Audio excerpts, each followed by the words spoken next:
Nifty almost side వే open అయింది. Open అయ్యి కొంచెం డౌన్ సైడ్ వచ్చి ఇక్కడ డబ్ల్యూ ప్యాటర్న్ ఫామ్ అయ్యి ఇక్కడ అప్ సైడ్ మూమెంట్ ఇచ్చింది. ఇక్కడ మీకు ఈ రేంజ్ బ్రేక్ అయింది.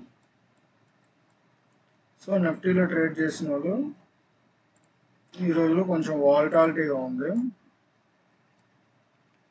ఇక్కడ డబ్ల్యూ ప్యాటర్న్ బ్రేక్అవుట్, ఇక్కడ ఏబిసి ప్యాటర్న్ బ్రేక్అవుట్.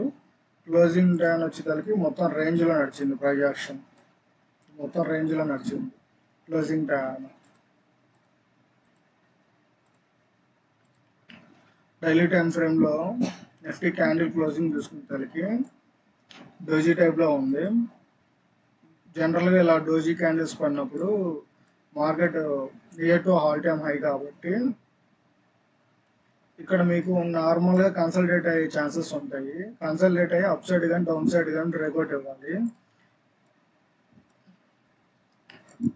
రేపు ఈ రేంజ్లో మార్కెట్ గ్యాప్ అప్ ఓపెన్ అయితే 42,400 నియర్లో ఏదైతే రెసిస్టెన్స్ తీసుకుంటుంది కాబట్టి డౌన్ సైడ్ వచ్చి ఇక్కడ హాల్ట్ అయ్యి పైకి కానీ కింద కానీ బ్రేక్ అయితే ఒకవేళ ఫ్లాట్ ఓపెన్ అయినట్టయితే అప్ సైడ్ బ్రేక్ అయితే అప్ సైడ్ పొజిషన్ తీసుకుంటాం, డౌన్ సైడ్ బ్రేక్ అయితే డౌన్ సైడ్ పొజిషన్ తీసుకుంటాం. గ్యాప్ డౌన్ ఓపెన్ అయితే మాత్రం ఈ రెసిస్టెన్స్ లైన్ దాకా వచ్చి ఇక్కడ నుంచి రివర్స్ అయ్యే ఛాన్సెస్ ఉంటుంది. లేదంటే గ్యాప్ డౌన్ ఓపెన్ అయినా అక్కడ నుంచి కిందకి వెళ్ళే ఛాన్సెస్ ఎక్కువ ఉండేది. థ్యాంక్ యూ అండి.